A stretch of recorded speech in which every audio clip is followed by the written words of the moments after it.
किसी भी देश की इकोनॉमी तब बढ़ती है जब इन्वेस्टमेंट, प्रोजेक्ट और स्किल्ड वर्कर्स का साथ मिले। लेकिन यूएस ने हाल ही में एक ऐसा काम किया है जिसने अपनी ही मैन्युफैक्चरिंग पॉलिसी को खतरे में डाल दिया है। Hyundai के बैटरी प्लांट पर रेड हुई और करीब 500 विदेशी वर्कर्स को गिरफ्तार कर लिया गया। ये वर्कर्स अपराधी नहीं थे, बल्कि वही लोग थे जो यूएस के इंडस्ट्रियल फ्यूचर को आगे बढ़ा रहे थे। तो सवाल ये है कि क्या अमेरिका खुद अपनी इकोनॉमी को कमजोर कर रहा है? आज इस वीडियो में हम आपको Hyundai के उस रेड के माध्यम से सारी चीजें बताने वाले हैं।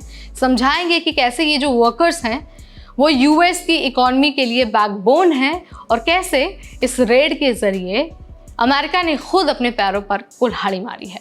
नमस्कार, आप देख रहे हैं एनवीटी टेक है और मैं हूं आपकी होस्ट नेहा उपाध्याय।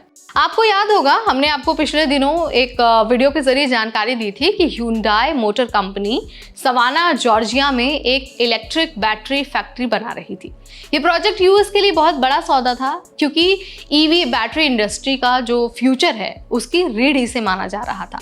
लेकिन अचानक फेडरल एजेंट्स आए और करीब 500 वर्कर्स को हथकड़ी लगाकर ले गए।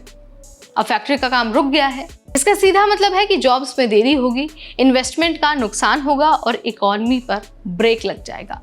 ये वही प्रोजेक्ट है जिसे ट्रंप ने अपनी ट्रेड वॉर की जीत बताया था।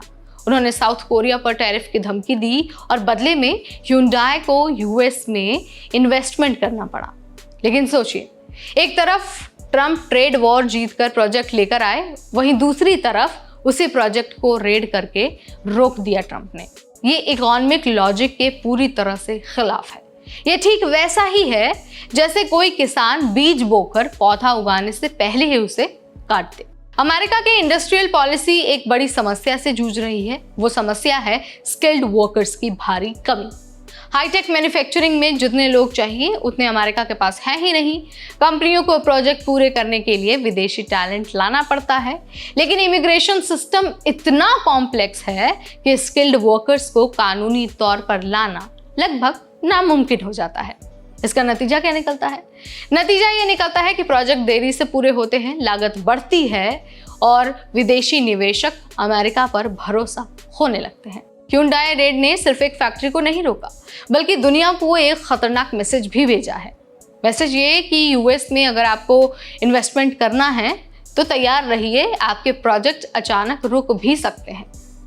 अब अगर कोई जापानी, जर्मन या फिर भारतीय कंपनी यूएस में फैक्ट्री लगाने का सोच रही होगी ना, तो उसके दिमाग में ये सवाल जरूर आएगा कि क्या हमारे वर्कर्स भी हथकड़ी में दिखेंगे। ये मैसेज यूएस की ग्लोबल इकोनॉमिक इमेज को नुकसान पहुंचाता है। अगर अमेरिका वाकई अपनी मैन्युफैक्चरिंग को रिबिल्ड करना चाहता है तो उसे कुछ जरूरी कदम उठाने ही पड़ेंगे। सबसे पहले तो स्किल्ड वर्क वीजा की संख्या को बढ़ाना होगा, प्रोसेस को और आसान और तेज करना होगा, टेम्पररी और प्रोजेक्ट बेस्ड वीजा स्कीम को लाना होगा और लंबे समय से योगदान दे रहे वर्कर्स को परमानेंट रेजिडेंसी का रास्ता साफ करना होगा। ये कदम न सिर्फ अर्थव्यवस्था को बचाएंगे बल्कि विदेशी जो इन्वेस्टर्स हैं उनका भरोसा भी वापस लाएंगे। Hyundai रेड हमें बताती है कि इकोनॉमी सिर्फ फैंसी पॉलिसी से नहीं चलती। इकोनॉमी चलती है इन्वेस्टमेंट से, टैलेंट से और भरोसे से। और अगर अमेरिका इन्हें हथकड़ी में दिखाएगा तो उसका इंडस्ट्रियल फ्यूचर खतरे में पड़ जाएगा। तो क्या आप मेरी बात से ताल्लुक रखते हैं? क्या आपको भी लगता है कि अभी जिस तरह से Hyundai पर रेड हुई है और जिस तरह से वर्कर्स को हथकड़ियों में ले जाया गया है, उसे क्या मैसेज मिलता है? क्या ऐसा नहीं है कि यूएस की जो एक ओपन वर्क कल्चर वाली इकोनॉमी है या फिर जो यूएस की ओपन वर्क कल्चर वाली एक जो पॉलिसी है उसको एक करारा झटका लगा है? आप क्या मानते हैं इस विषय में? आपका क्या विचार है? कमेंट के जरिए आप बता सकते हैं। इस वीडियो में फिलहाल इतना ही। Till then, this is me Neha Upadhyay signing of.